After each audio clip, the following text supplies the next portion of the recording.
pledge allegiance.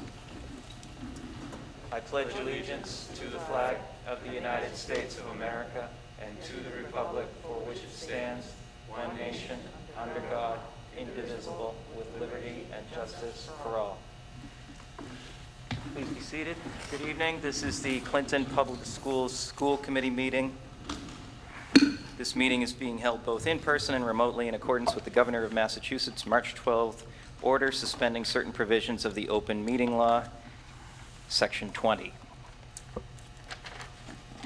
Can we have a motion to approve the bills? So moved. I'll second. Motion being made and seconded. Any discussion? There being none, all those in favor? Aye. Unanimous. Thank you. Can we have a motion to approve the minutes from July the 27th? So moved. Second. Motion being made and seconded. Any discussion? There being none, all those in favor? Unanimous as well. Thank you. Dr. Meyer. Okay. I'm sorry, Dr. Meyer. my mistake. Comments, questions, and requests. Do we have any comments? Thank you. Dr. Meyer. Okay. So first we'll start with a maternity leave. Marissa Sharafa, a grade 8 science teacher, is requesting maternity leave. That'll begin on Monday, January 4th, and requesting to approximately March 29th. Fortunately, we have a few maternity leaves at the middle school that we're probably going to be able to time up on some sharing of some long-term subs. So we wish her well. I think we established we don't necessarily need to approve that leave because it is a protected leave. I do have another leave request. This one we do need to approve. This is a request from Valerie Andre, grade 4. She has formally requesting a leave of absence for the 2021 school year. The reason for her request is so that she's able to care for her child because her current child care is unavailable to do so this year. At this time, she intends to return for the 21-22 school year and looks forward to doing so. So it is in the contract that we can approve a 1-year leave of absence. It is an unpaid leave of absence, but it does need school committee approval. And I'm okay with it. I think in spirit of what's going on, we'd like to try to accommodate people's requests of this nature. Would someone like to make a motion to the effect of approving the requested leave? I'll make that motion. Is there a second? Second. Any discussion? There being none, all those in favor? Thank you. Unanimous. Thank you. We also have a retirement. Joanne Broadmerkel has written that she'll be retiring as of October 3rd. It's been a pleasure to work at CES for 22 years. She's enjoyed teaching children, especially loves to teach reading. And we've worked with Joanne and talked to her about this decision. So we wish her well, and we'll make sure that we invite her to the retiree celebration, which we'll talk about a little bit later in the meeting. Okay, so that was just some initial housekeeping. The next thing is to go to the presentation we have tonight on the reopening update. So at this time, we got to do a little bit of shifting around here. So I'd invite the school committee to head down, and I'll turn the projector on. We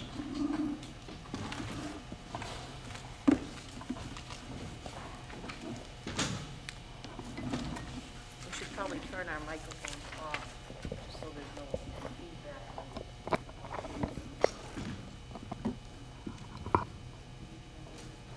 A lot of time in today trying to perfect not having feedback, but we'll see.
Yeah, I just did.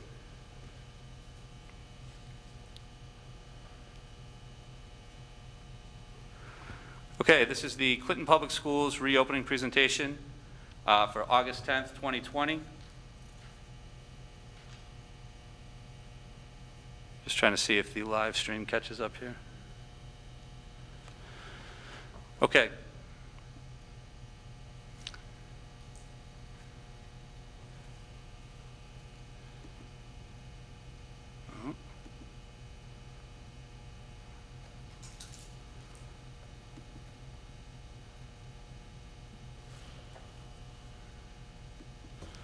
It would be good if it would go here.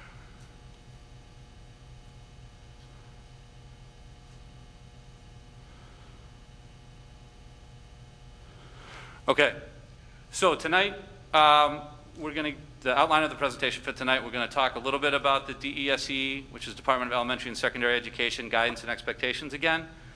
Talk a little bit about the Clinton, local Clinton data and some of the things that are soft opening with summer school. And then we will talk a little bit about implications for the school calendar, and we'll review a little bit about our proposed reopening model, which at this point is a hybrid model.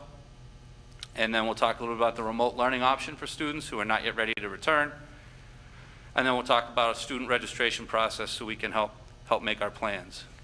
So I'm going to try to do this.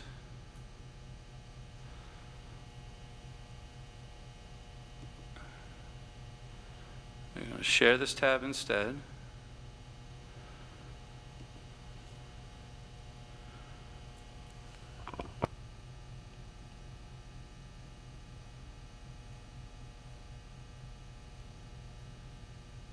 Hopefully this comes out here.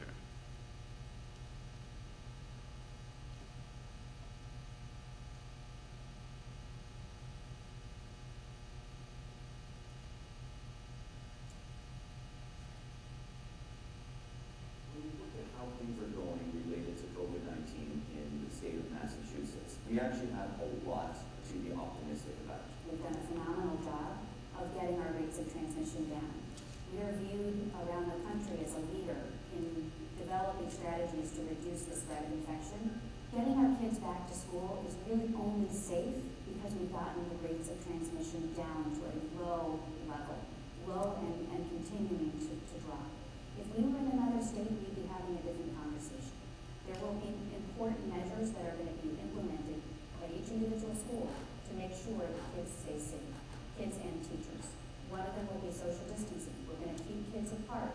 We're going to rely heavily on the use of masks, which we know are highly effective at reducing transmission. We're going to rely on hand hygiene. We're going to really require children to be washing their hands or using hand sanitizer frequently over the course of the school day. So one of the most important things that parents and families can do to support safe return to school is ensuring that they're only sending their children to school when they're well. Every day, we want parents to ensure that their children don't have any symptoms that could be a sign of COVID. We know that classrooms are going to look different than they did last year. They're going to be configured in a way that's going to maximize the safety of both students and the teachers. The first difference that will be noticed is that the desks are going to be spaced further apart. We know that not every classroom will be able to achieve 6 feet of distancing, and that's safe, provided that children who are in those classes, as well as the teachers, are wearing their masks. In addition, they're all going to be facing forward, because we know that sideways transmission is rare. And with those strategies in place, distances shorter than 6 feet can still be done safely. So because of what we've learned about the virus itself, we feel comfortable that the plans that have been outlined are a safe and effective way for our children to return to school this fall. I'm an infectious disease physician, but I'm also a mom, and there is nothing more important to me than the safety of my kids. I really believe that we're putting together strategies that are going to protect kids and the educators in the classroom to make it safe for them to go back to school. My children are going to be going back to school in the fall, and I am really confident that they're going to be fine.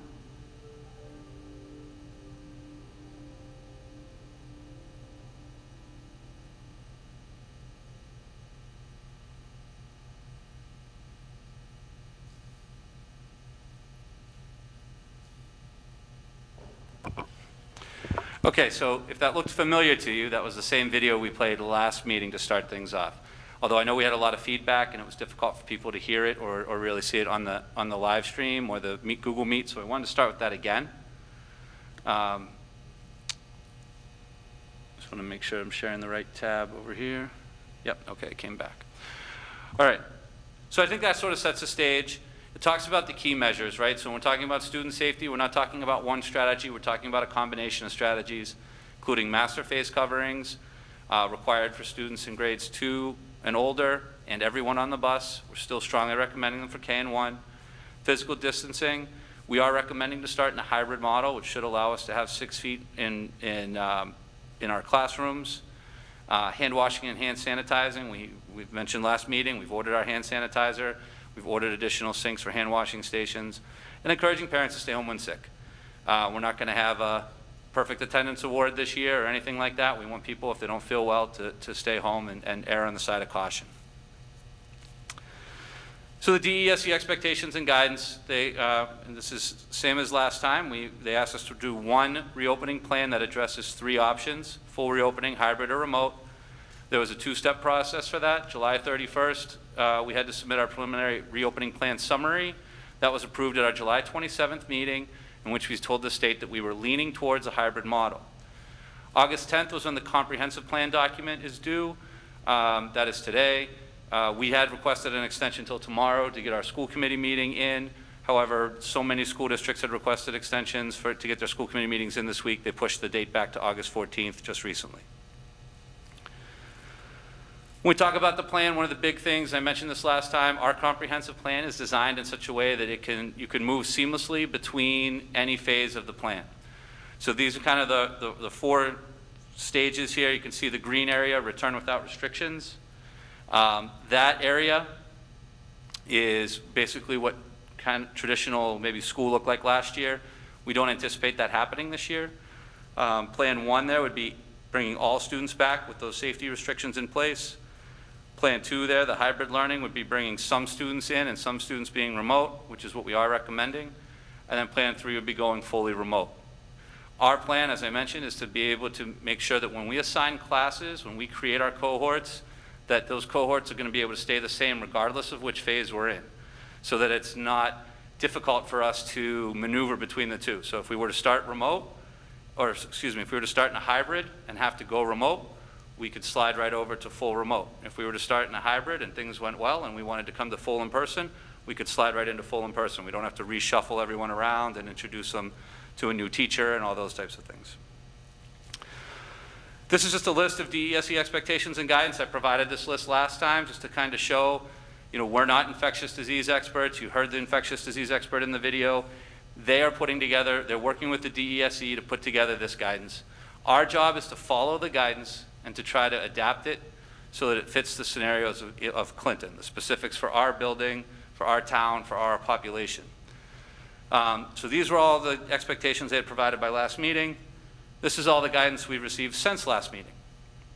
So on the 27th, which we did announce here, but we just got it in, we did receive that they were reducing the student day requirement from 180 days to 170 to provide 10 additional professional development days.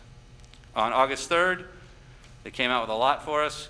They updated their frequently asked questions, some supplemental information around science courses and lab work and what you have to do if you have to share a microscope or something, what does that look like? Creating positive learning environments, or basically how do we support social emotional learning in whatever model.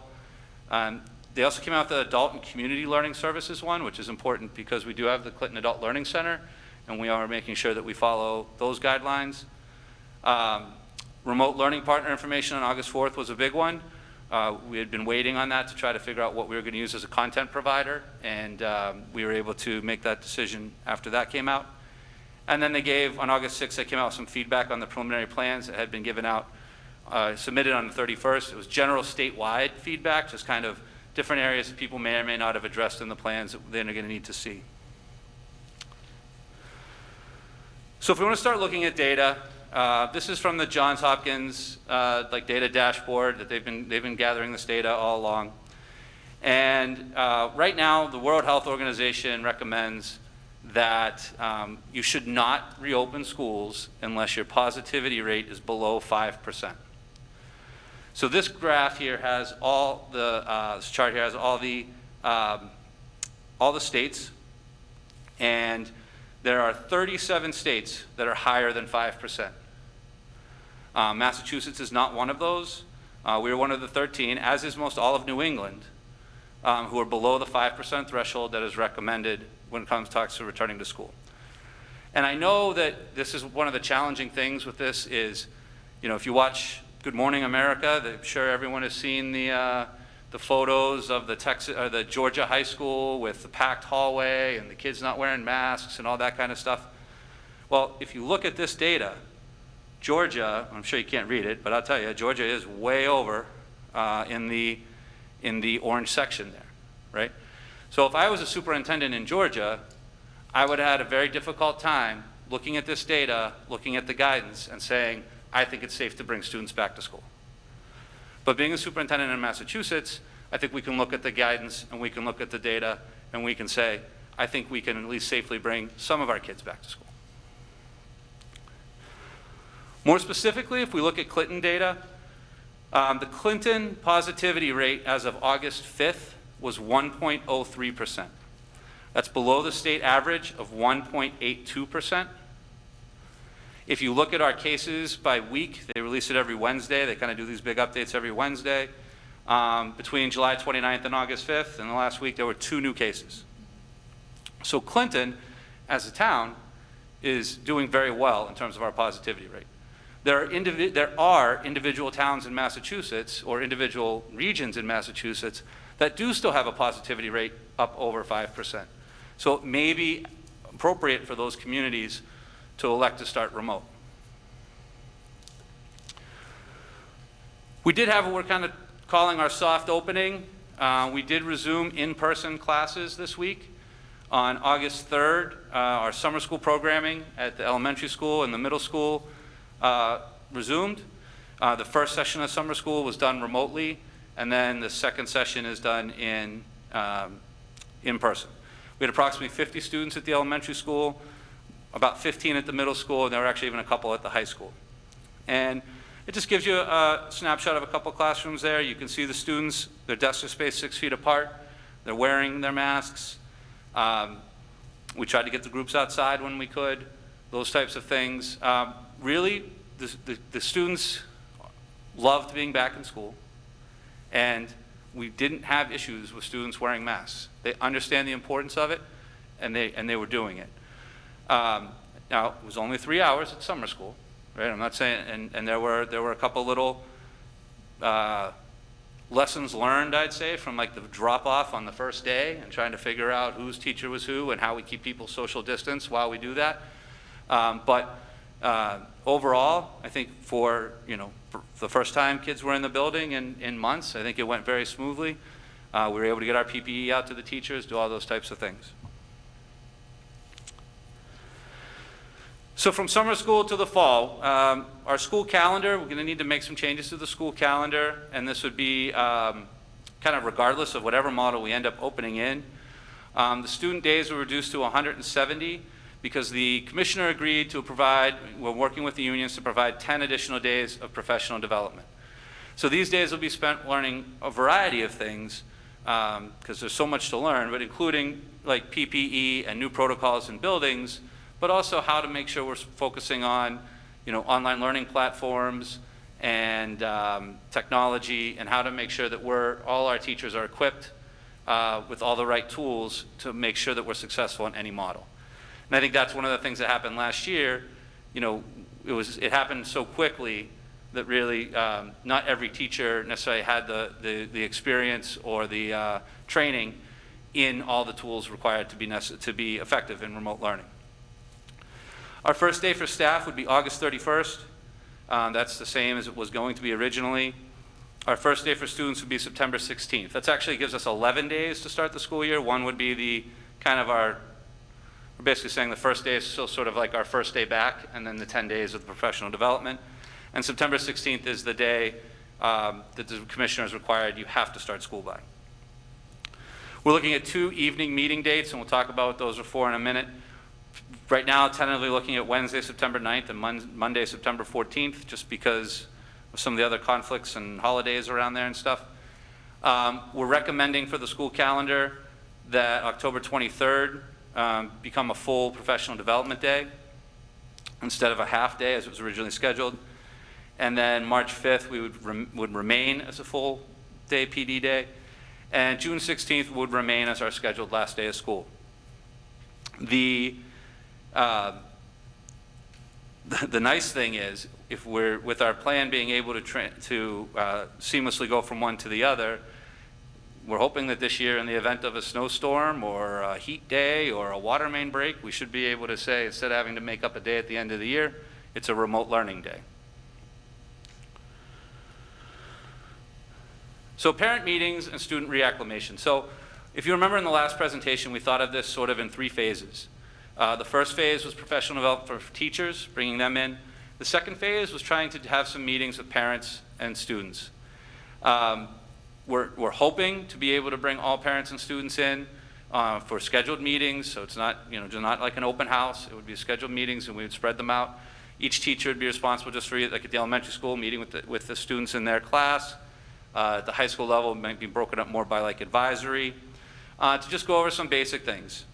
Health and history concerns, the safety and hygiene protocols, wearing what is expected from masks, what do we do for washing our hands, how do you drop off in the morning, making sure we're issuing our technology. We are going to be one-to-one, so we'll be giving every single person a device if they don't already have one from us, and any other registration paperwork. So essentially, we're trying to have one meeting where they can come in and we can kind of get everything we need squared away for the year, so we're not sending home a bunch of paperwork and trying to track it down and doing all that kind of stuff. I mentioned those 2 evening nights. So the idea is we would have day and evening meeting times available, but like I said, we would schedule them. This wouldn't just be like a drop-in, because we'd want to make sure we are being conscientious of limiting traffic and where we want to hold meetings. So that brings us to our proposed plan. Right now, we are proposing the hybrid model.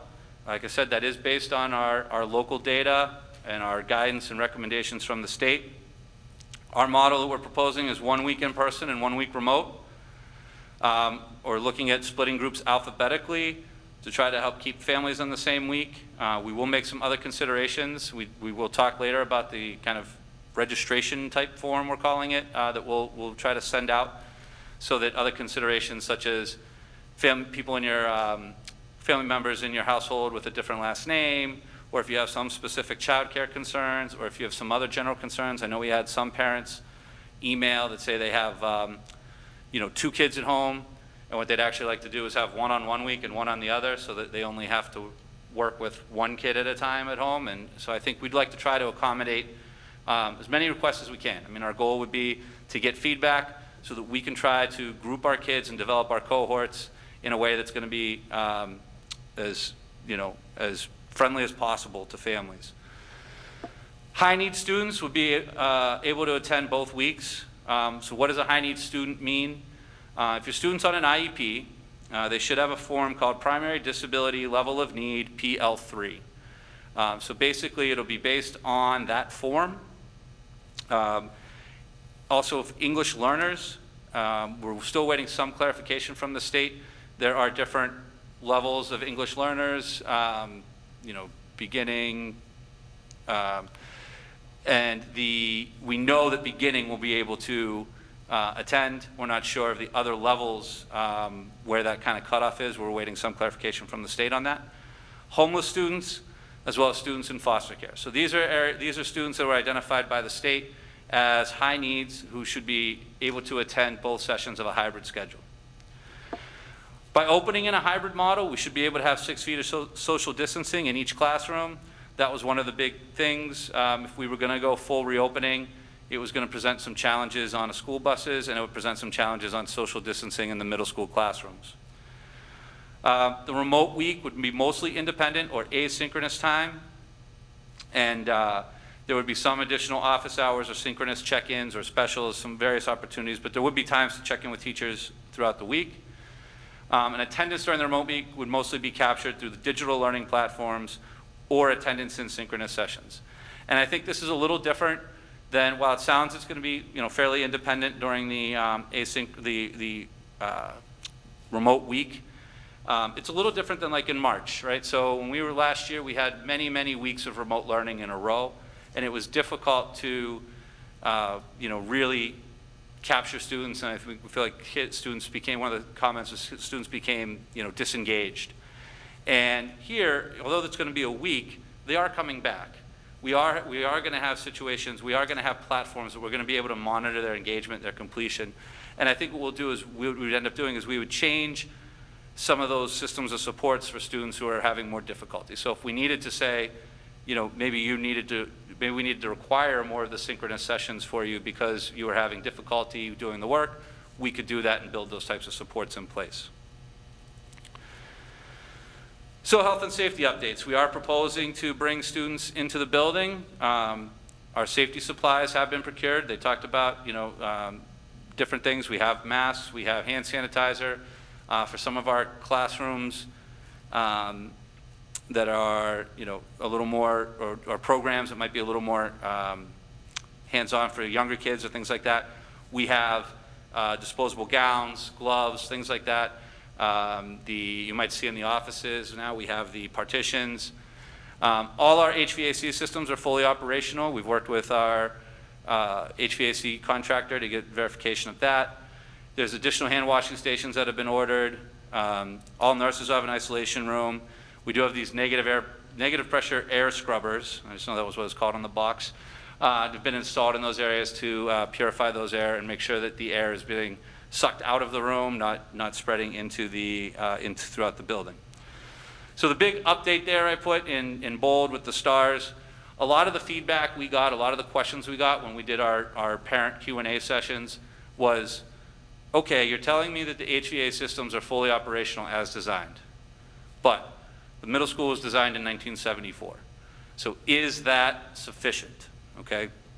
Now, everything we've read thinks, I believe it should be if we have windows and things like that open, and we should be able to do that in September. However, this has come up a lot with a lot of buildings, so the DESE has provided a list of approved vendors who can provide an in-person assessment of physical space, basically really looking at your ventilation. So right now we are trying to work to schedule an assessment, hopefully for all buildings, although we're not really as concerned about the elementary school or the high school because of the age of the building. So if we can't get them to do all buildings, CMS would be our priority.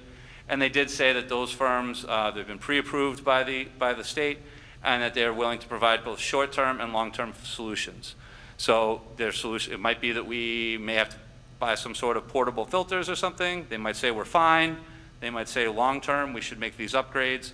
But our goal is to try to get that firm in here prior to the September 16th date, when we would have a lot of bodies in the building, so that we can try to, hopefully earlier than that, so that we would have some time to implement any specifically short-term fixes so we could get the building operational.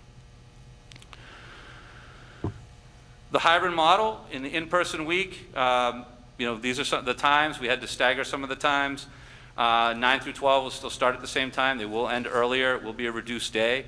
This will provide some time at the end of the day for the high school teachers to work with the students who are on the remote learning week. So after the students leave, but when it's still the teacher work day. We're able to run 9 through 12 in one bus run, we predict, because of the number of students who drive and don't take the bus. At the middle school, we had to split it into 2 runs. So we'd have 7th and 8th grade on one run starting at 8, 5th and 6th starting at 8:30. 2, 3, and 4 would start at 9, K and 1 at 9:30. We still are going to try to do an AM and PM session for pre-K. It's a little bit tight, but with the limited numbers, we should be able to have our custodial staff. We talk to Russ about making sure we're able to disinfect those rooms during the turnover, because it's only 3 rooms.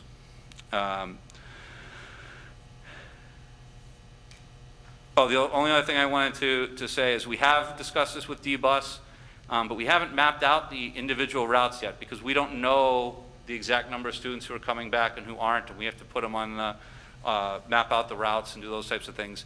So just like, schools sometimes have crazy schedules, it's possible that 8 o'clock could end up being 8:05 or something like that if we realize when we mapped out the routes that we need 5 extra minutes for the bus. But this should be doable. This is our anticipated plan. What would that look like at the high school? The high school is going to go to a block schedule where the students would have 4 periods a day. There'd be 4 long blocks. It would be pretty consistent. They would follow the same schedule, whether they were in person or whether they were remote. It would be kind of the same thing. Or if we went to a full hybrid, it would follow the same schedule. By reducing the number of periods in the day and by reducing the length of day, we're significantly reducing the amount of exposure, both in time and to different cohorts of students. The high school would still need to transition from class to class due to the nature of the subject-specific licensing.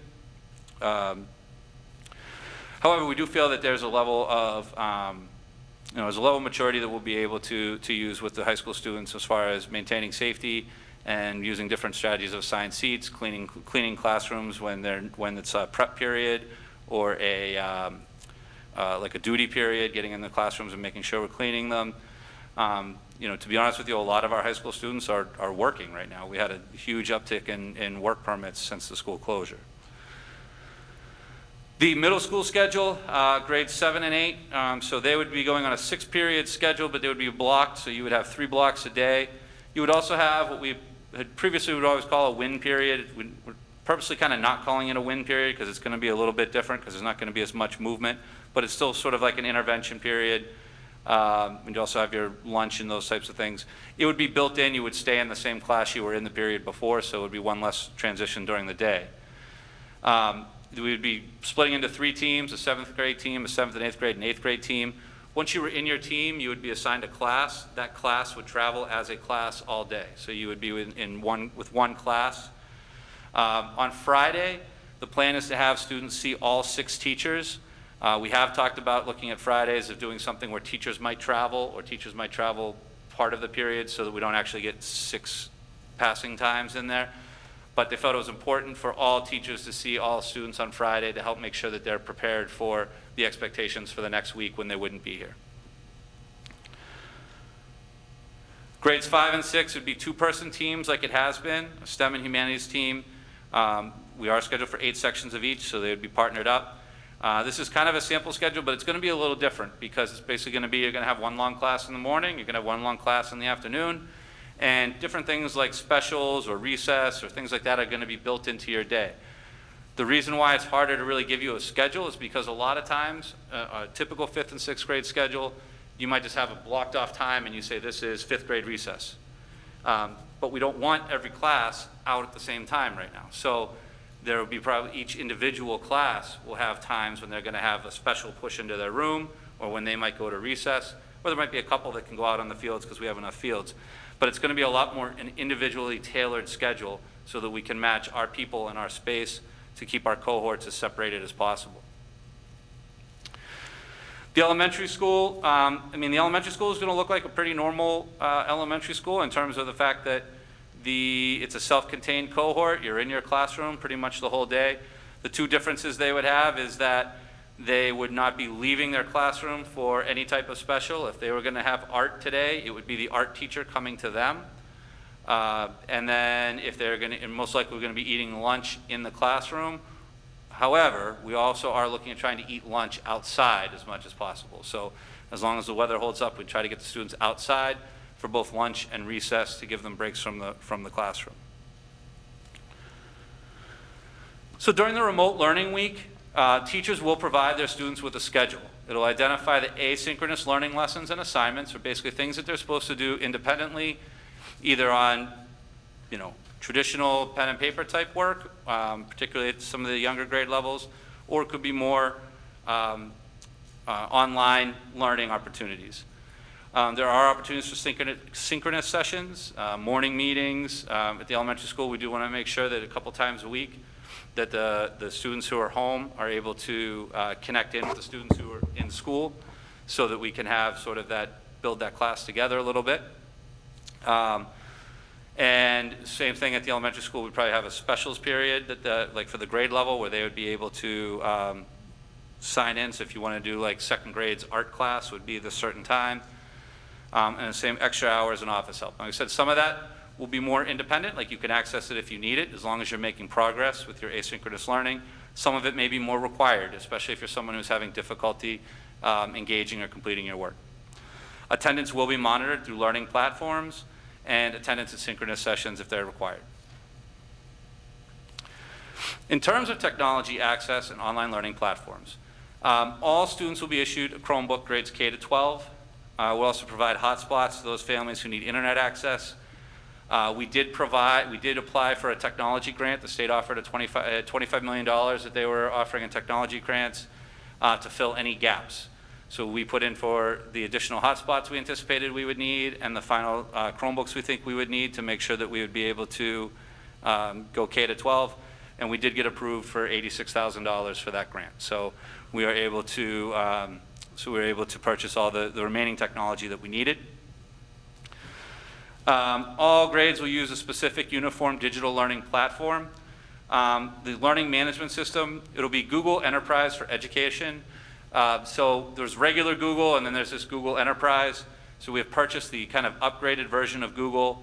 Once it's all ready to roll, it should allow us to do some different things. One of the key things was it's supposed to allow you to kind of blur out the background in your video, which is something that we thought was important in terms of if we go to remote learning. One thing we heard is sometimes that students are, and staff, don't necessarily want everyone seeing inside their home, right? So this would be a way of sort of blocking that. Zoom has that capability where you could change your background. Google Meet did not, so this should have that. Some additional things like breakout rooms and those types of things. Collaboration tools, we would be using, same thing, Google Meet, Google Drive, Google Calendar. Those are, and like I said, there would be kind of the upgraded version of that. There's some other things that Enterprise comes with too. There's some plagiarism checkers and those types of things that are built into the Enterprise for Education model. Then for content platforms, so how would we deliver content? So K to 6, they'd be using Great Minds in Sync for ELA and math. This is an online version that supports the actual physical curriculum we're doing in the building. So our math program has been Eureka Math. Great Minds Great Minds in Sync is an online Eureka platform. Our ELA program going into this year would be Wit and Wisdom, and Great Minds in Sync, it is a Wit and Wisdom online learning platform. So it is directly correlated to what we're doing already in our classrooms. So whether you're in class, whether it's this year or next year, or whether you're at home, we should all be working on that same curriculum. K to 8 will be using a program called Iready.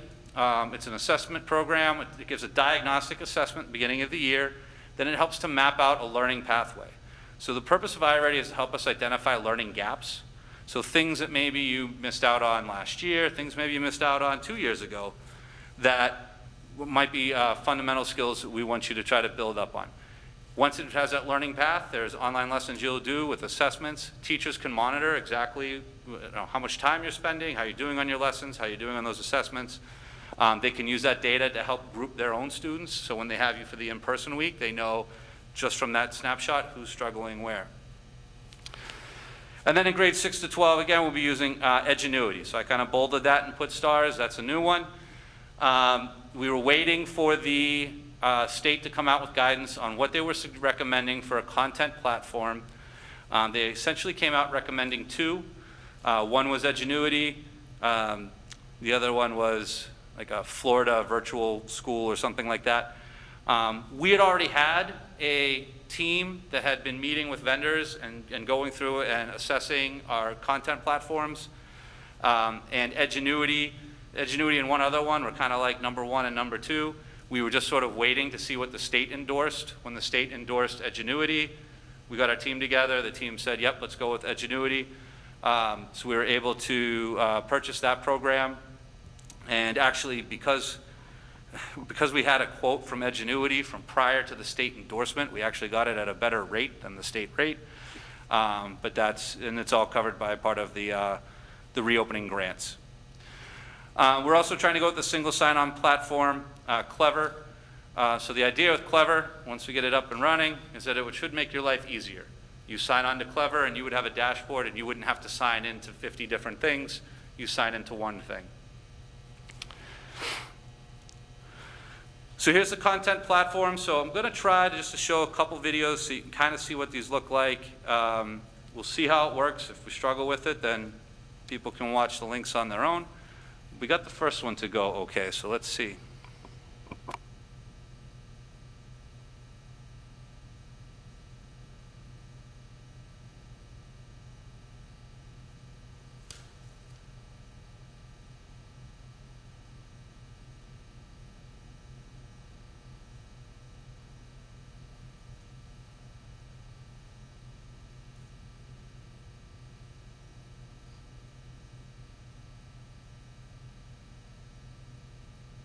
Working on it here.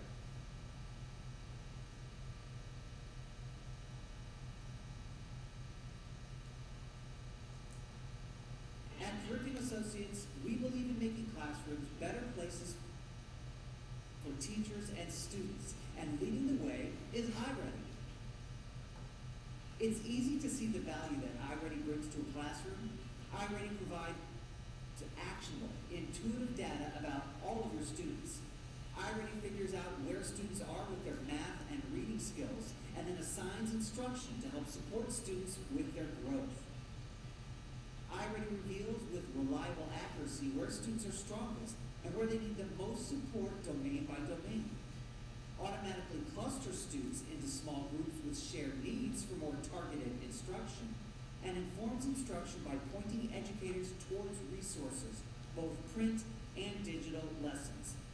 Plus, Iready monitors students' online usage and passing rates on their digital lessons, so you're better able to figure out how they are doing and what you can do to help. Think of all the time Iready gives you back, time to do everything else. Assessment, instruction, outstanding teacher support. There's a lot to Iready, so let's explore and learn more together.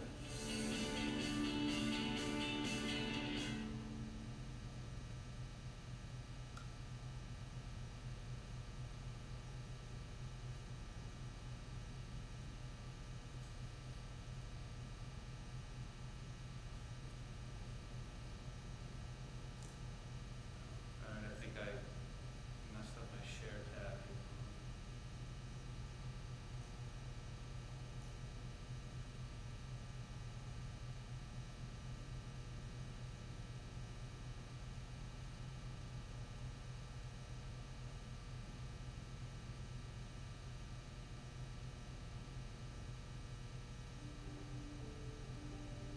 Welcome to Ingenuity, where learning clicks. Ingenuity offers blended and online solutions with award-winning curriculum that improves student outcomes.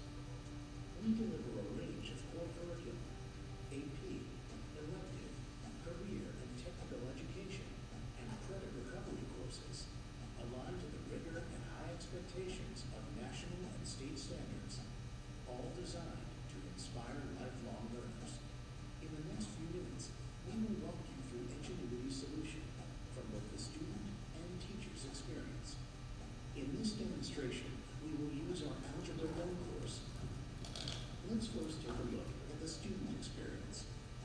When a student logs into our platform, they'll be taken to the lobby, where they can check messages, view announcements, and access their courses. Students can see their course progress and current grades for each course. Our instructional model includes a warm-up, instruction, summary, assignment, and assessments for each lesson. We believe students learn best through engaging, interactive instruction, delivered by expert on-screen teachers who use graphics and animations to bring lessons to life, explain concepts, model strategies, and provide examples. Our interactive learning tools and scaffolds make it easy for students to take notes, organize information, and complete assignments. Read-aloud and translation tools make content accessible to all students, including English language learners. Fue un movimiento que cambiaría la forma en que vemos el mundo.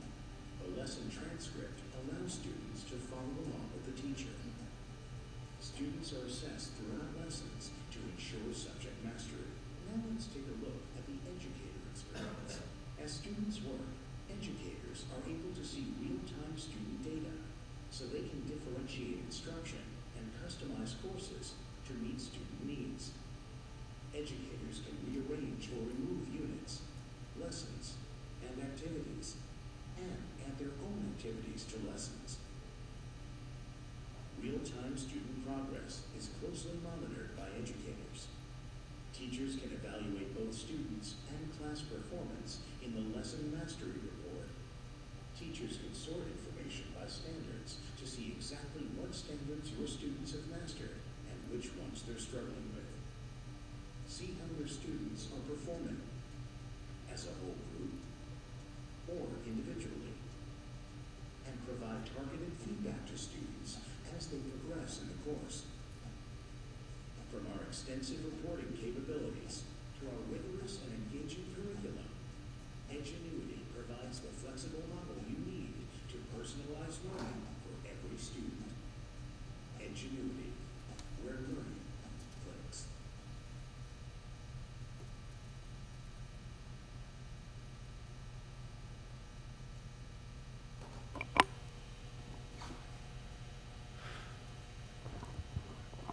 Okay, so I just wanted to share a couple of those so you can kind of see sort of what that learning platform looks like, what some of the different type of features are. But that being said, I do want to say that when we looked at these content platforms, we view them as helping to provide a backbone and a tool for teachers to use, right? So the goals were not just simply saying, hey, we're just going to use Edgenuity this year and devaluing like the impact of an educator or a teacher. We still know that teachers are important, and we know that teachers help make that connection between the curriculum. They're going to help students bridge that gap. They're also going to be able to go above and beyond and enhance this. But what we wanted to do was provide the tools and the backbone so that if we're in a full remote situation in particular, that students are able to progress learning Massachusetts standards, and that teachers aren't left in a situation where they were last year, where they really had to kind of fend for themselves. So we think this is going to be a great opportunity to have more of a, hopefully it's more of like a blended learning experience. We do use Edgenuity right now in the alternative program at the high school, and it is more of a, they use it, they have teachers from Edgenuity on the back end, and then they are supported a little bit by our staff in-house. This is not what we're aiming for with this. We're still aiming to keep that classroom connection. We just want to provide teachers the resources. One of the things it mentioned was the ability to be customizable, and that was a key thing that we were looking for when we were assessing these platforms, was the ability for teachers to be able to use this as a tool to support what they need to teach, not just be running through a canned curriculum. The Great Minds, I'm going to skip the Great Minds video for now. There is a link there, but it doesn't get as much into the platform. It doesn't really show you what the user platform would look like.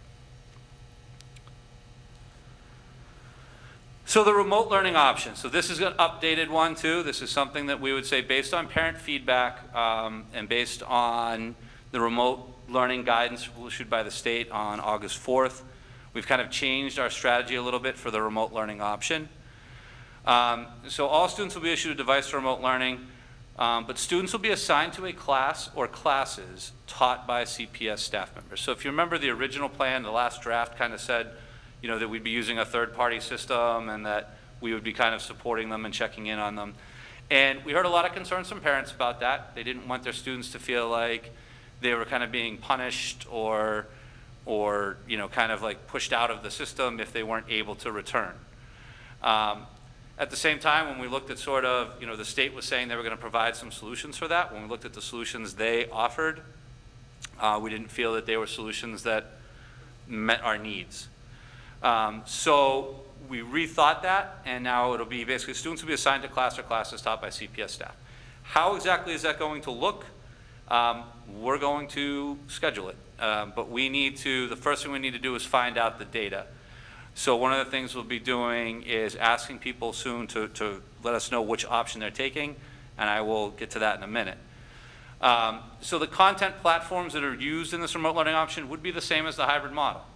right? So, or the same as our full remote model. Basically the same, the content platforms we're using are going to be the content platforms we're using across all of them.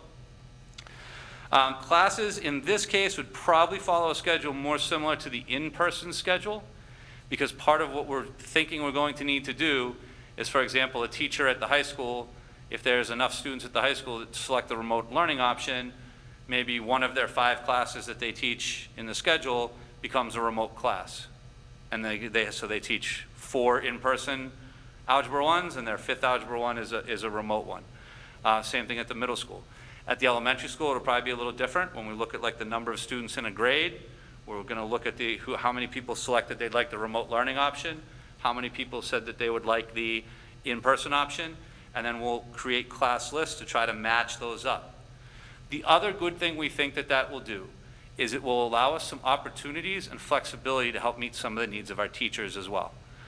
We do have teachers that have different concerns, and by having some class sections, particularly at the elementary level, that might be almost fully remote, we might be able to help accommodate some of those needs. So our goal is to try to match up the needs of the students with the needs of our staff to try to make sure that we can match those as best we can. I guess I would say that we've been having a lot of conversations with the CTA throughout this, and I think so far they've been very solution focused. I think we've had working with our union has been good so far. I think we're trying to, we want, teachers bring up concerns. We want them to bring up concerns because we want to address those, because we want to make sure that we're addressing everything. And I think that, moving forward, hopefully once we figure out the exact scheduling breakdown and everything, we'll be able to try to match up those needs and hopefully we'll be able to find solutions to meet the needs of our students and hopefully accommodate the needs of our staff. Attendance will be taken in the remote learning option, and assignments will be graded, very similar to if we went to a full remote learning model, okay? And actually, as I was going to say, in the elementary school, it might look more like the full remote plan if you're in one of these classes than the in-person schedule, because you're kind of more isolated as your individual cohort. So the student registration form. So the next piece of data we really need to know is between the hybrid version of returning to school and between the online or remote option of learning from home, which one are you going to select for your student? So we're going to send out a form. The goal is to get this form out tomorrow,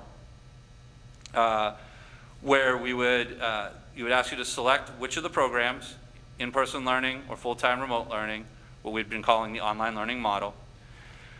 If you choose the hybrid or the in-person learning model, we're going to ask you some questions on cohort development, right? So we talked about this a little bit.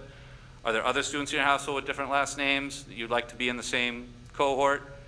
What are your transportation needs specifically? I mean, we ask you for various ones in case we need to add bike racks or something like that, but the main one is, are you taking the bus? Any childcare needs or considerations, meaning, if you have you and your neighbor are going to watch each other's kids on the off weeks, but one has the last name A and one has the last name with Z, but you'd like to be on the same week, we'd like to try to accommodate those as much as we can. Like I said, we'd like to try to meet the needs of as many families as possible. And the last one would be any additional requests. Like I mentioned, some families inquired about, could I have one student on one week and one student on another week? I mean, I don't see why not, if that's going to make it work better for you. So go ahead and tell us those requests. What we would ask, we've had a lot of people since the last plan who started kind of emailing principals these requests. And I know the principals have been good at pretty much saying, please wait until when there's a form, put it on the form, because we don't want to lose things through the email. So if you have, even if you feel you've already communicated these, please put them in the form again. And like I said, those forms should be coming out tomorrow, and we're going to give you to August 18th. We'd really like you to please try to complete them by the 18th, because our plan is the 19th to start just when our admin team is meeting at 8 in the morning on the 19th to start scheduling, determining basically how many virtual sections, how many of the full remote sections do we need, how many in-person sections do we need, start breaking up the cohorts so we can start figuring out the bus runs and all that kind of stuff. Just some final parent guardian reminders. We ask you to provide your student with a mask. Hopefully your students getting used to maybe wearing a mask now if you're taking them out in public at all. Encourage a student to maintain social distance. Like I said, even if these are things you can remind them, whether they're involved in other activities, reminding them to wash their hands frequently. And just a final reminder, please don't send your student to school if they may be sick. So the recommended plan, when we finish the presentation, I'm sure we might have some questions, but we're recommending, and we'd like to take a vote, is to open school on September 16th in a hybrid format, plan on this model through October 22nd. It works out pretty close based on the number of days. No later than the October 5th school committee meeting, we would try to figure out what would our plan look like beyond October 22nd. But I do want to put a caveat there that we may adjust plans earlier based on current state and local data, and I should even add in there state guidance, right? So if any guidance would change or our data would change and we would be forced to go into like a remote learning situation earlier, then we would. I'm trying to follow the guidelines. I'm trying to listen to the data. So like we started the presentation and I said if I were a superintendent in Georgia, I wouldn't be comfortable bringing students back. If our data were to change, if we were to see an increase in our positivity rate before September 16th, I would be the first one to say I think we need to switch to full remote right away. Or if we came back to school on September 16th and we saw that by September 23rd, then we would say, yep, we'll go to full remote. I do think it's important that we try to get students into school now, though. I feel like there's a window we have right now where our positivity rate is low. And we know that it is going to get confusing as we get into the winter. Because it's going to start, as students start getting just regular colds, and as students start getting maybe a traditional flu, it's going to be very difficult to differentiate those symptoms from COVID symptoms once we get into the winter months. And my concern is, if we don't try to at least bring students in to check on their well-being, to establish connections and relationships with them now, while we have a chance, the next time we might have a chance might be March. So that's why I think I feel passionately that if the data, right now, if the data stays the way it stays, the guidance stays the way it stays, we should try to bring our students in to support them. I think that's the best thing for students. Like I said, if it changes, I'll be the first one to say, let's follow the guidance, let's follow the data, and let's do what's right for students. So what would our next steps be? We'd communicate our final plans. The draft of the final plan has a letter to the community in it. We would send that letter to the community out. We would also get the registration form out. Our goal would be to distribute that information tomorrow based on whatever action the committee takes tonight. We would email that registration form to parents and guardians. It would be due the 18th. We'd also do a phone call so parents and guardians know it went out if they don't get the emails, and we would offer to be able to mail you one or create some other opportunity if you're having trouble with an online form. They are going to do some building-based question and answers. So what they're going to do, and you'll get more specific information from the principals, but they're going to have a method for you to kind of submit your questions, and they'll try to answer them as best they can. But then we're going to hold a final, the Q&A parent session, similar to what we did last week, on the 17th.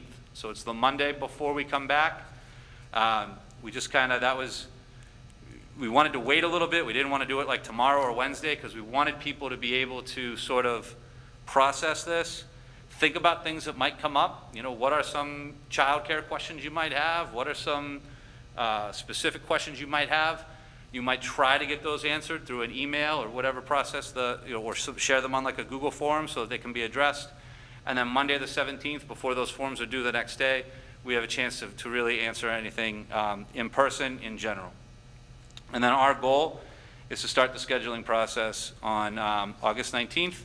So hopefully we can try to pull all of this together with cohort development and bus routes and everything. Our goal is to try to get that pulled all together by like August 31st, so we have it ready for when the teachers come back, and then we can start from there. So that's, I think, concludes my presentation. So I guess if we just want to maybe pause for a minute so we can regroup, and then we'll take some questions from the committee. Yeah, you can turn that off.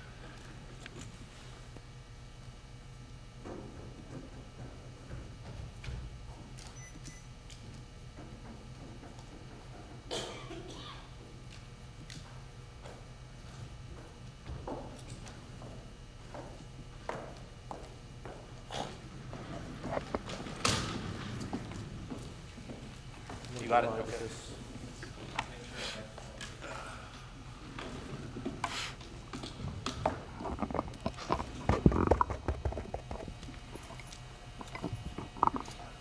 Testing one.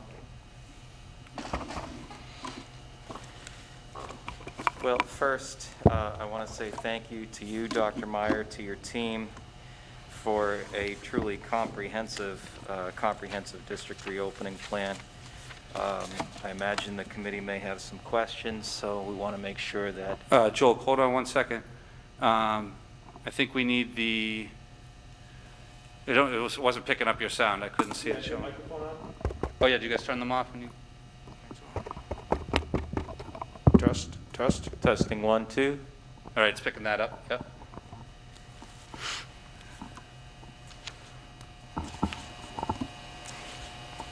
Are we good? Yep. Oh, there you go. Okay. That's good. So once again, I guess I want to say thank you to you, Dr. Meyer, and to your team for this thorough document, and want to make sure that the committee has an opportunity to ask any questions that they may have at this time. Joel, I just had, Yep. I just had one thing, and but I think this is awesome, but is there a way we can put this out, not just this plan, but going forward, put this out on the Clinton cable channel? Just, I know they hang this out on the, In the scrolling. Yeah, like, so you put this out there, and then as you're going forward, so, you know, each week, the agenda kind of for the next week, just one more way to get this out to the public. I know they're gonna have tons of questions, but, you know, you see it on, you know, social media, I see it on I know they do a great job getting it on the district page, but it seems to me that we have our For the own cable public's channel. consumption, you mean, as well? What's that? For the public's consumption as well? Yeah, this whole plan, just put it out onto the cable TV, just so it's, I don't know, is that too difficult, or? No, I think we'll try to get it out as many ways as we can. I mean, that's why we have the other recording. We do try to get these onto the cable TV, but also if our recording ends up, you know, working out well, even from this meeting or from our live stream, we could look to try to get that out there as well, or at least put it on our website as well. Any way we can. I mean, certainly we're trying to get this information out there. It's not, you know, we're trying to be transparent about it. It's difficult, I feel like, so people know, you know, literally, I think I was here 10 hours on Sunday trying to get the final touches on the plan based on all the updated guidance and those types of things. I mean, there's a lot of things are changing very rapidly when you have to get, you know, you get a document in, and then you have to figure out how does that impact this, and what's the trickle effect throughout the document, updating the data, those types of things. So. Thank you. Other questions?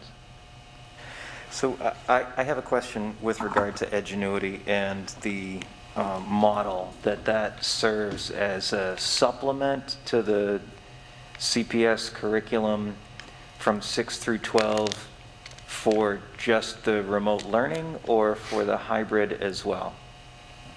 We'll use it in the hybrid model as well. So those off weeks, A when- lot of the asynchronous opportunities during those off weeks would be through like Edgenuity. So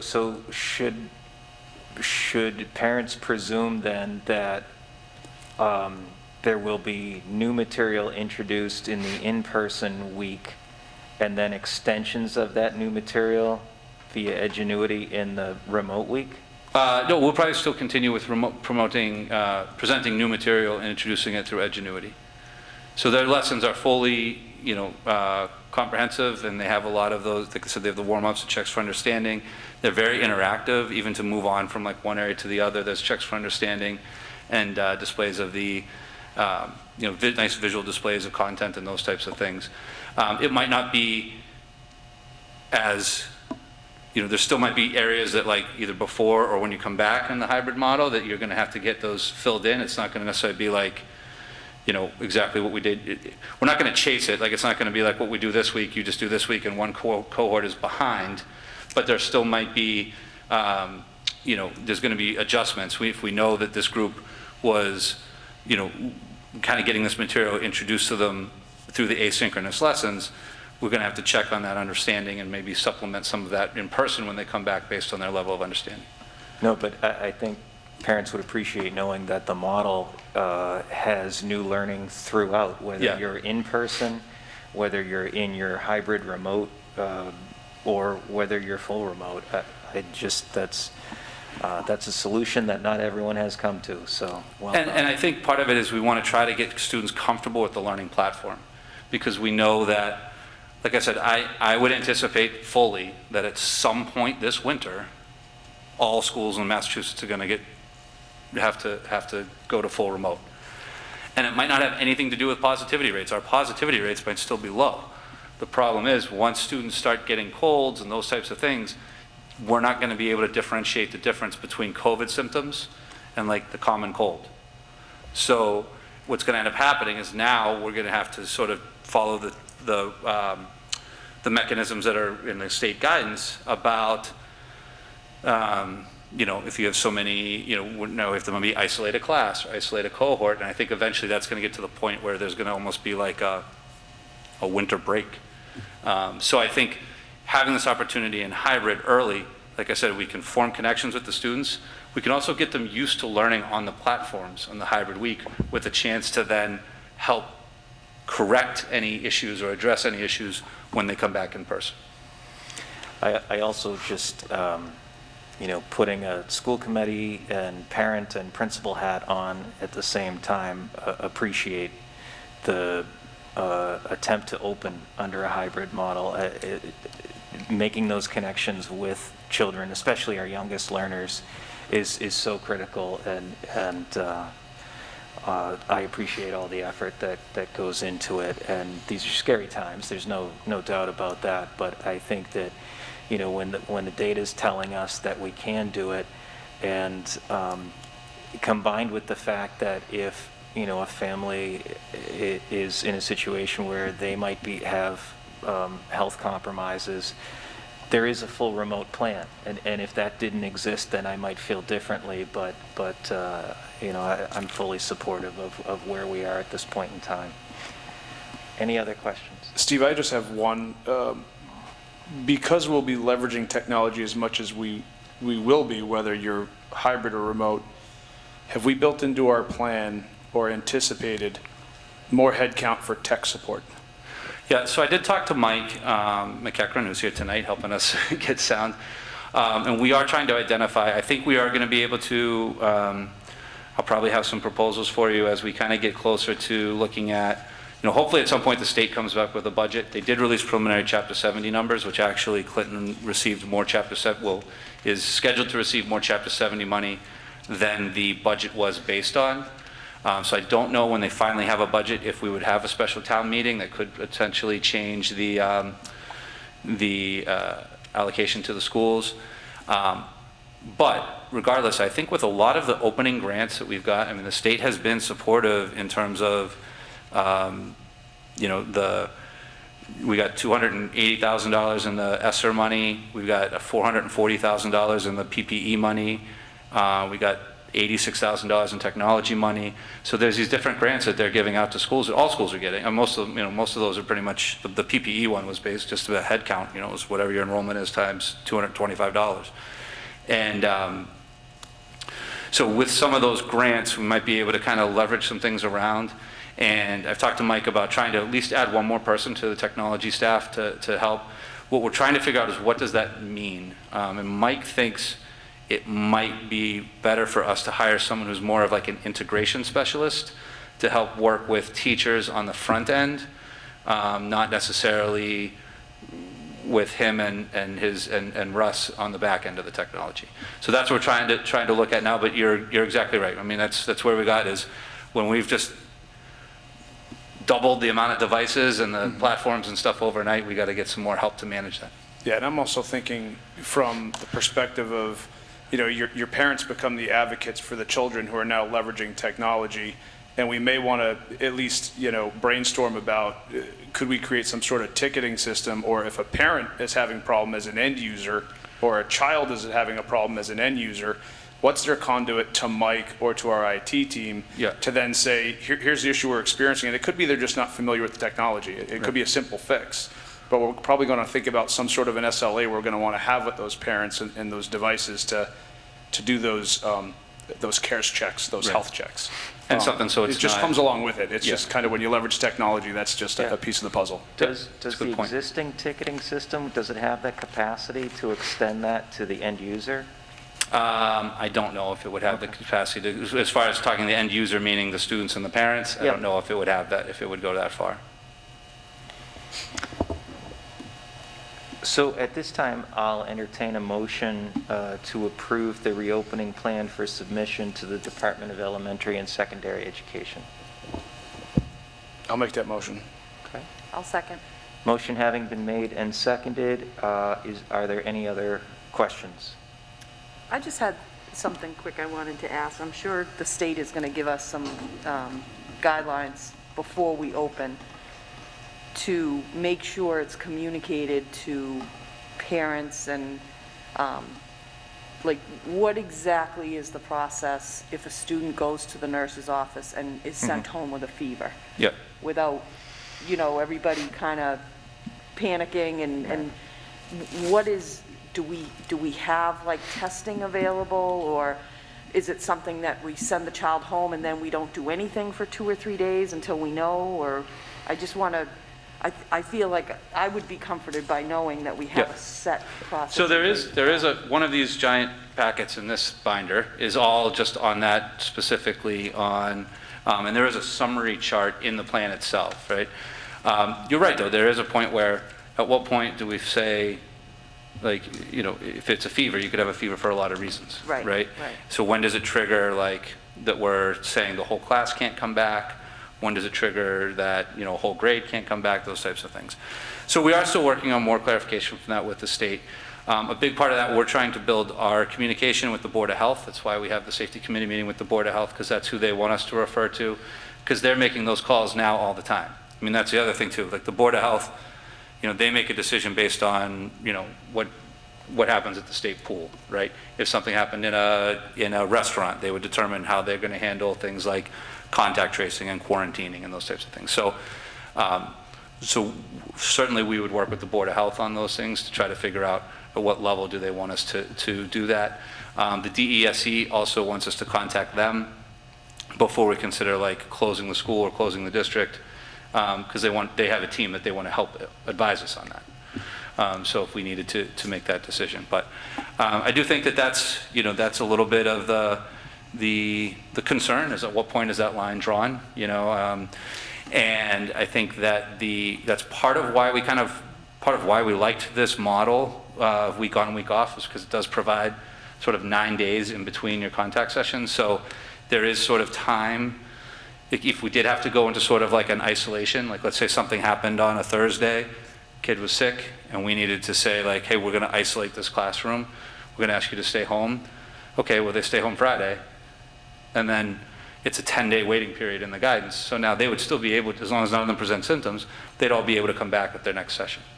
So we think that gives us that time, gives us a little space to help handle those types of things too, so we can have that time to see, was this just, something random, or was this a COVID symptom? And one more thing I would say, the state did say that they were working on trying to provide opportunities for more, at least rapid testing for teachers, so that we could try to, hopefully, like if a teacher was, if there's a student that we might have concern about, the teacher would be exposed too, so we'd want to be able to get the teacher almost rapidly tested so that we could know for sure, and then they might be able to resume working with the next cohort the next day. So the state said they were working on that. We haven't got more follow-up on that yet. Hopefully we will. Thank you. Anything else? So the vote that we will be casting tonight not only approves the reopening plan, this comprehensive plan encompassing all of the potential plans, but endorses Clinton Public Schools opening at this time and based on the data in a hybrid model, just so everybody's clear on that. Okay. All those in favor? Unanimous. Thank you.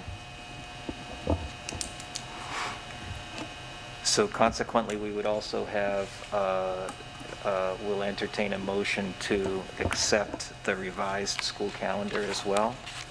You have that in your packet. I'll make that motion. Is there a Second. second? Motion having been made and seconded, any discussion on the amended calendar? So I'm sure we could address this as the year goes on, but unless the state comes and says anything about February or April vacations, for the most part, if we do end up going to a remote model, it wouldn't affect our days towards the 170 days that we need to have anyway, so. Right, so I mean, I know last year there were some schools that tried to, like, take away April vacation to kind Yeah. of go through it.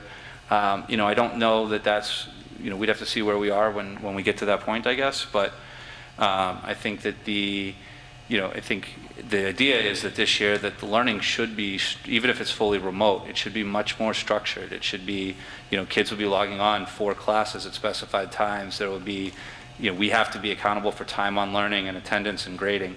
So I do think that it's much more likely that we would probably still honor those vacations this year, because it wouldn't necessarily be the emergency schooling that we did last year. Anything else? All those in favor?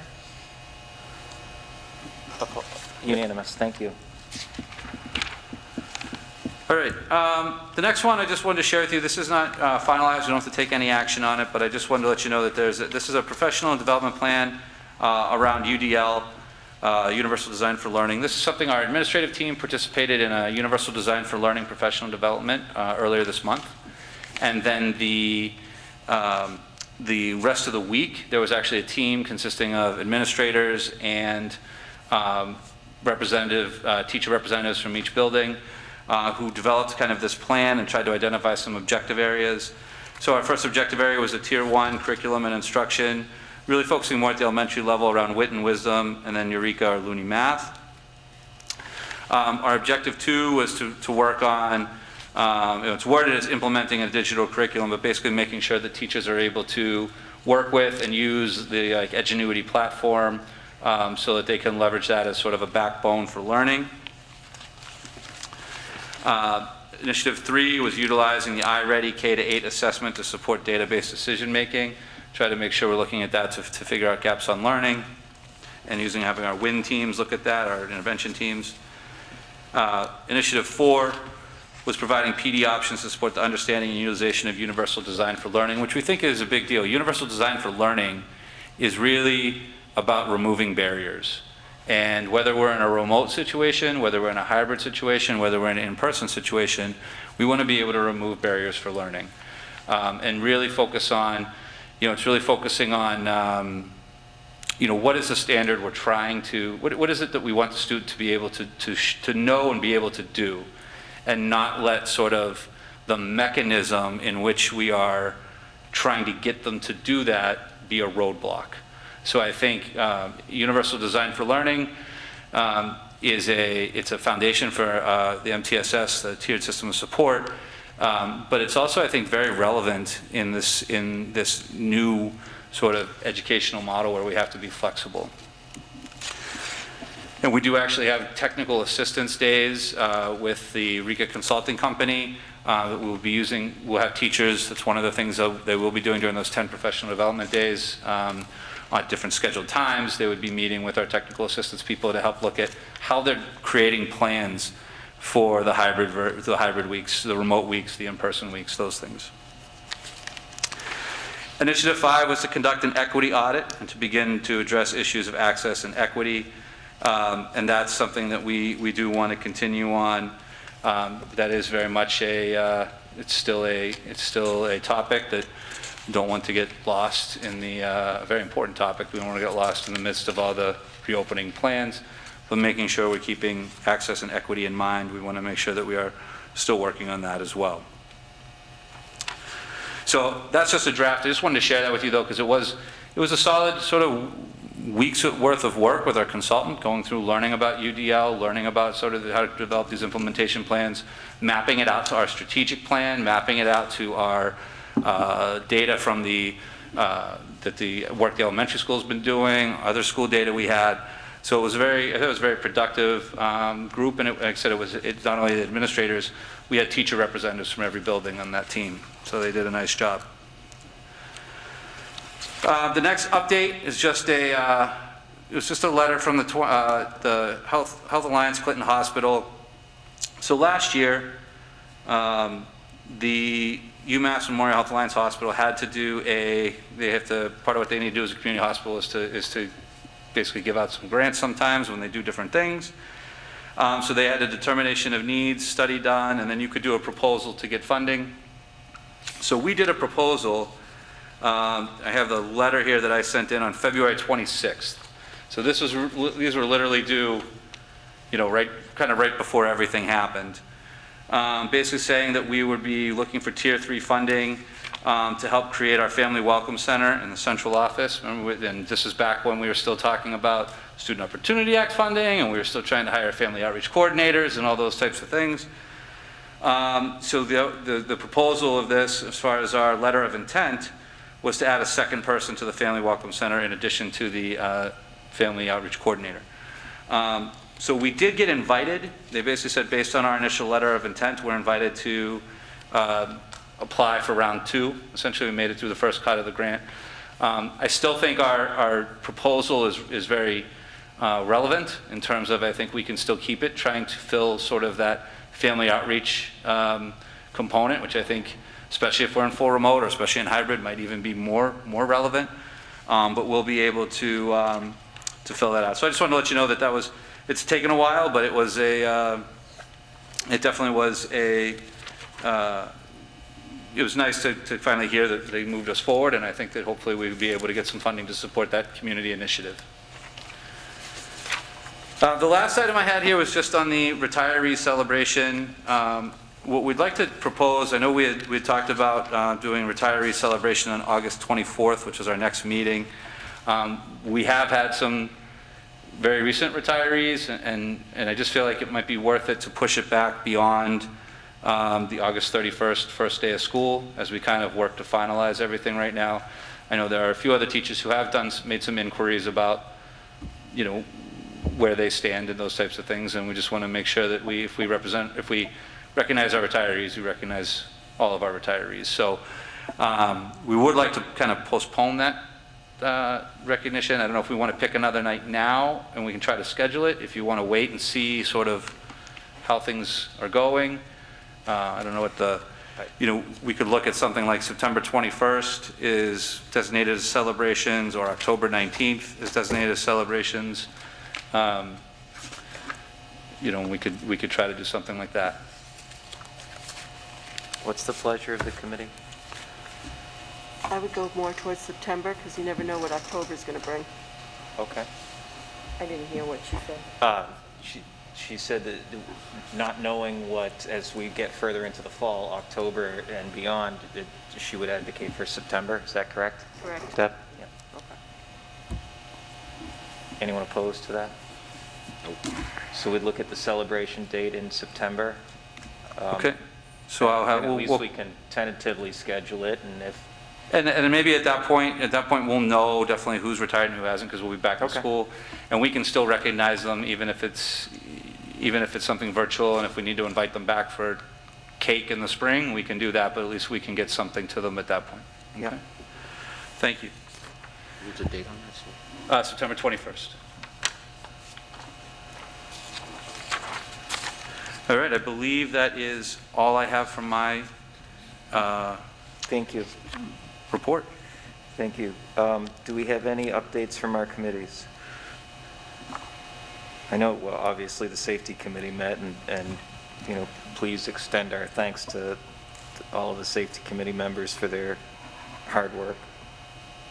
I will work on trying to get, now that we kind of have a little more formal clarity on sort of reopening, I'll probably try to work on maybe getting a back-to-school newsletter together. I know we've been swamped in a lot of this other stuff, but I think that's a good time to maybe put you mentioned trying to get this information out everywhere, get that out in that newsletter format as well. Yeah. I will say with regard to policy, would like to set a meeting. There's a couple of MASC advisory updates. You have them in your packet. And we're going to want to meet probably before, well, in our next meeting if possible. Yeah, I would say, I mean, we've included all these, the updates and the policies themselves in the packet for you. We're not recommending taking any action on these policies tonight. We are recommending that, I mean, their purpose is so that the policy committee could hopefully meet between, if we can do it in between now and next meeting, so we could try to get some of those in place. Because we'd like to try to get, some of these, like a policy on face coverings, even the Title IX, those new regulations go into effect. Remote learning, those are all things that, we're going to want to have those in place hopefully by the start of school. Exactly. So we'd like to try to get those on an August 24th agenda. So I don't know, I mean, we can just... No, we'll have the policy subcommittee set a date. Okay. And between the next 2 weeks and make sure that we've gone over these. And I know the first one's kind of confusing, the guidance on policy issues for the pandemic, and they talk about all these different things, and we can talk about it when we get to policy subcommittee. They've tried to come out with some clarification on that. Essentially what they're saying is some of these policies, you might be able to do almost sort of like a blanket addendum for them that basically is temporary until, the COVID is not an issue. But the main thing it's doing is just trying to essentially grant the superintendent some authority in certain cases so that they could make the decisions as far as like if we had to shift from, hybrid to remote based on an issue or a data or whatever. It's not like we have to have a school committee meeting to vote to do that. We can just do that. Do you want us to take action on that tonight? With regard to, granting you those emergency powers, if you will? I don't, no, I think we should talk about it as a policy committee and then we'll present and see what we like. Okay. I don't need, Well, I just meant that if the data precipitously changed between now and our next meeting, but, okay. I think we'll be, given it's still the summer, I think we'll be okay if we get it till the 24th. Obviously, if there are rapid changes, I'll reach out to you. Yep, okay. And negotiations, subcommittee? We did meet. Yeah, that executive session. Yeah, we did meet, and actually, I think we do have a quick executive session just to give you, the committee, a brief update on that. We do, yep, we do. That's, all right, anything under old business? Anything under new business? I will just say, again, I would be remiss if I didn't extend my thanks and gratitude to you, to your teams, to our amazing Clinton Public School teachers for all of the effort and work in the most unconventional of summers to be ready to open schools under conditions that we never expected we would have to. I continue to be exceedingly proud of the Clinton Public Schools. I think I would, if I could just add one thing here, I'd just say, I think our administrative team has worked incredibly hard this summer, and I think that it's been, challenging, but they've been putting in the time and effort. I can see a lot of them are answering people on the chat right now. I also wanted to say again to the CTA, we've been working closely with the CTA, and I do know that they did an informal, we've done some meetings. I did a staff meeting last week. They did some union meetings on Thursday. The CTA took a kind of a poll, straw poll over the weekend to see where the association was in terms of returning to school. And I think they had sort of a lower voter turnout than they had hoped. It was an electronic poll. But over 85% of the teachers were basically saying that they would return to work. And I think that's great. And I do think that when you talk about, I know one question that came up here in the chat at one point was, how are we able to open hybrid if there's schools around us that are opening remote? And I would say, I think one thing is our relationship with the union right now, and being able to try to work through some of the problems that I think, might have been bigger sticking points in other districts. So just like to commend everyone. I think it's been a incredibly busy summer, but I appreciate all the work everyone's done.